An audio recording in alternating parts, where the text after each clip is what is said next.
How can you explain the 80s Cold War to young people? Imagine a time when the world was divided into two big teams, and they didn't fight with guns or tanks but with words, spies, and threats. That was the Cold War, a period from the end of World War II in 1945 to the late 1980s.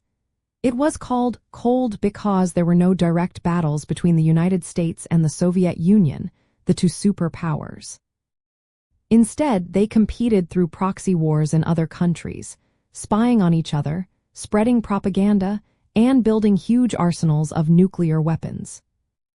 In the 1980s, things got even more tense. The Soviet Union had invaded Afghanistan in 1979, which made the United States and its allies very worried. President Ronald Reagan called the Soviet Union the evil empire, and the two sides increased their military buildup. The United States deployed missiles in Europe and announced the Strategic Defense Initiative, a plan to protect against nuclear attacks. This made everyone fear a possible nuclear war, which was a real threat at the time. But as the late 1980s approached, things started to change.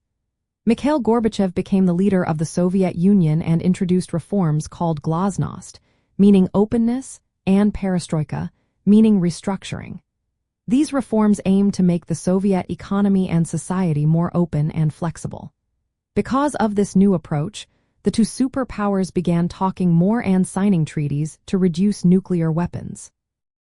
One of these was the Intermediate Range Nuclear Forces Treaty, signed in 1987. By 1991, the Cold War was over. The communist governments in Eastern Europe fell apart, and the Berlin Wall, which had divided East and West Berlin, was torn down in 1989.